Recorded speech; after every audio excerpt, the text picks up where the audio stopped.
Gue duluan ya? Ya, Assalamualaikum warahmatullahi wabarakatuh. Kami dari kelompok 7 akan mempresentasikan hasil kerja kami yang berjudul Keterampilan Membaca. Pembelajaran keterampilan membaca. Pembelajaran keterampilan membaca, materi pertama akan dibacakan oleh siapa, weh? Gua Oleh Risha, Mute. silakan. Baik, terima kasih Ya, kepada baca. moderator. Di sini saya akan menjelaskan tentang kemampuan dasar dalam kegiatan membaca. Pembelajaran membaca merupakan salah satu aspek pembelajaran bahasa Indonesia yang diarahkan untuk mengembangkan kompetensi membaca. Kemampuan yang disampaikan dalam pembelajaran membaca adalah kemampuan berbahasa dan bersastra. Oleh karena itu, wacana dalam pembelajaran membaca bisa berupa wacana sastra maupun non-sastra. Salah satu hal yang menjadi tugas guru, khususnya guru kelas 1 SD adalah mengajari anak membaca. Membaca bagi anak kelas 1 SD merupakan membaca permulaan. Membaca permulaan merupakan kegiatan mengenalkan dan melatih anak untuk membaca pertama kali. Kegiatan dalam membaca permula masih lebih ditekankan pada pengenalan dan pengucapan lambang-lambang bunyi yang berupa huruf, kata, dan kalimat dalam bentuk sederhana. Pengucapan tersebut akan lebih bermakna jika dapat membangkitkan makna seperti dalam pembicaraan lisan. Selanjutnya, dikemukakan bahwa untuk memperoleh kemampuan membaca diperlukan 3 syarat, yaitu kemampuan membunyikan A. Lambang-lambang tulis, B. Penguasaan kosakata untuk memberi arti, dan C. Memasukkan makna dalam kemahiran bahasa. Yang B. Kemampuan membaca tingkat lanjut. Kemampuan membaca lanjut agar siswa memahami bahasa orang lain yang tertulis serta menambah pengetahuan dan mengembangkan emosi anak. Dalam membaca lanjut dikenal metode membaca teknik, membaca dalam hati, termasuk di dalamnya membaca cepat dan membaca pemahaman dan sebagainya. Pengelompokan tingkatan membaca selengkapnya dari Brunrow dan Ross ada A. Pemahaman literal, B. Pemahaman interpretatif, C. Pemahaman kritis, dan D. Pemahaman kreatif. Sekian penjelasan dari saya kembalikan kepada moderator. Terima kasih kepada Risha yang telah menyampaikan materinya. Materi selanjutnya akan dibacakan kepada Nadia Wulandari. Kepada Nadia kami persilakan. baik, terima kasih kepada moderator. Saya di sini akan menjelaskan tentang strategi pembelajaran membaca. Yang pertama, menurut Nukriklas 2012, ada beberapa strategi dalam pembelajaran membaca sebagai berikut. Yang pertama, ada strategi kegiatan membaca langsung atau KML atau Direct Reading Activities. Kemudian yang kedua, ada strategi survei, question, read, recite, dan review. Kemudian yang ketiga, ada strategi membaca tanya jawab atau reading question. Kemudian keempat, ada strategi membaca dan berpikir secara langsung. Kemudian kelima, ada strategi penghubungan pertanyaan-jawaban atau question answer dan relationship. Kemudian yang keenam, ada strategi pengelompokan dan pemetaan isi bacaan atau PPIB atau GMA. Kemudian ada metode pembelajaran membaca. Ada beberapa metode dalam pembelajaran membaca menurut Abidin 2014. Sebagai berikut. A. Metode turnamen membaca.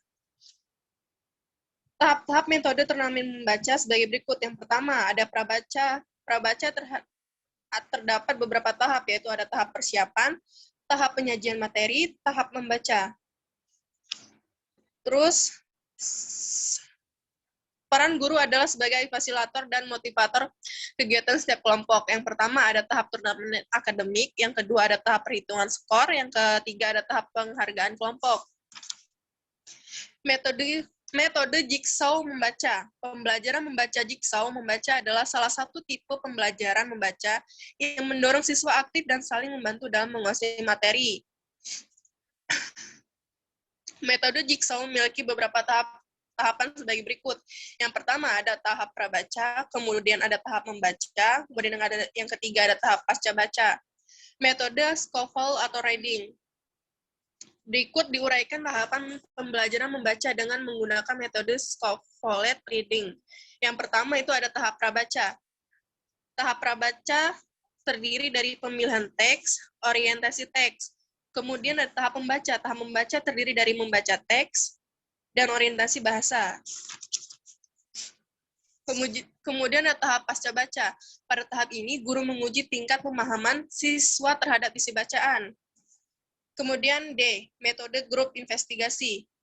Terdiri dari tahap prabaca yang terdiri dari pemilihan topik, merencanakan tugas. Kemudian yang kedua, tahap membaca. Tahap membaca terdiri dari melaksanakan investigasi, mempresentasikan laporan akhir.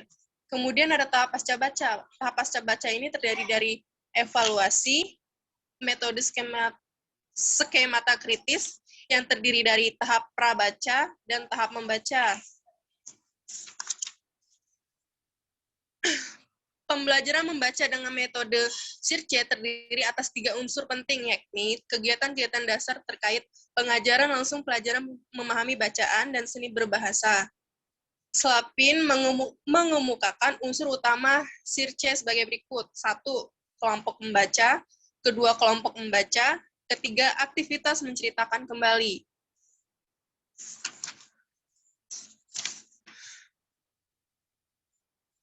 Tahap membaca atau membaca berpasangan. Pada tahap ini, siswa membaca cerita dalam hati dan kemudian secara bergantian membaca keras cerita tersebut. Pendengar mengikuti dan membetulkan setiap kesalahan yang dibuat si pembaca. Guru memberikan penilaian dengan cara berkeliling. Yang kedua, menuliskan struktur cerita. Pada tahap ini, siswa menerima pertanyaan dari guru seputar masalah cerita, misalnya karakter, alur, latar, konflik, dan pemecahan masalah yang terkandung dalam cerita. Yang ketiga, membaca nyaring. Kemudian yang keempat ada makna kata. Berbagai kata sulit yang mereka temukan dalam cerita selanjutnya ditentukan maknanya. Terdiri dari pasca baca. Yang pertama, menceritakan kembali cerita. Yang kedua, pemeriksaan oleh pasangan. Yang ketiga, tes. Pada tahap ini, siswa diberi tes tentang pemahaman isi cerita, menuliskan kalimat dari daftar kosakata sulit, dan membaca daftar tersebut secara nyaring di depan guru.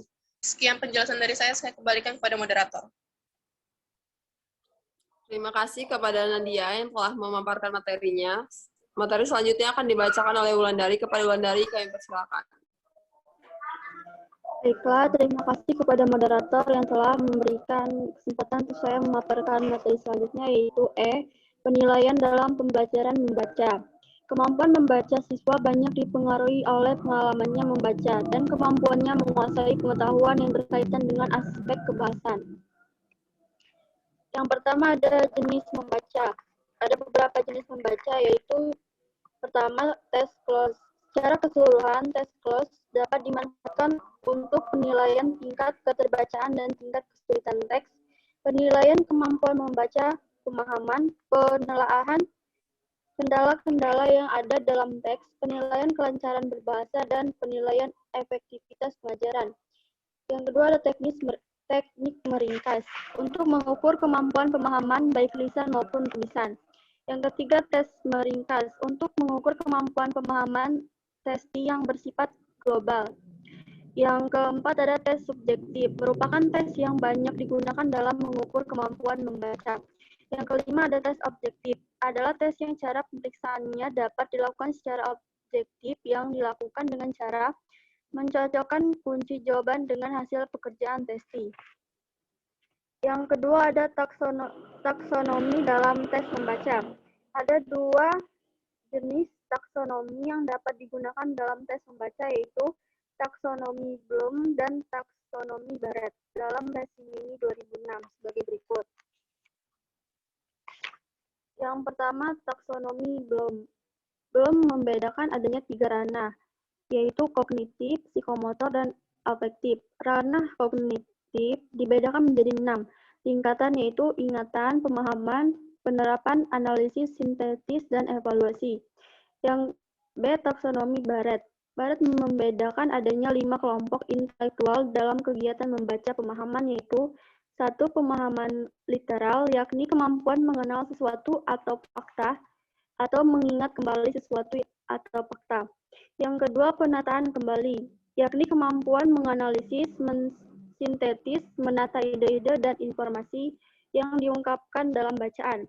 Yang ketiga, pemahaman inferensial, yakni kemampuan untuk menggunakan ide atau informasi yang secara eksplisit tertuang dalam bacaan beserta dengan intuisi dan pengalaman pribadi yang dimilikinya sebagai dasar untuk memecahkan persoalan.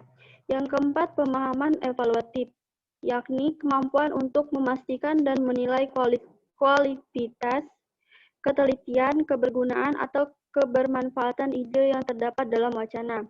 Yang kelima, apresiasi, yakni kemampuan untuk menerapkan kepekaan emosional dan estetika yang dimilikinya dalam merespon bentuk, gaya, struktur, serta teknik pemaparan ide dalam bacaan. Baiklah, itu saja yang dapat saya sampaikan. Saya kembalikan kepada moderator. Terima kasih kepada Wulandari yang telah memaparkan materinya. Baik, hanya itu saja yang dari kelompok kami sampaikan. Lebih dan kurangnya kami mohon maaf. Saya akhiri. Wassalamualaikum warahmatullahi wabarakatuh.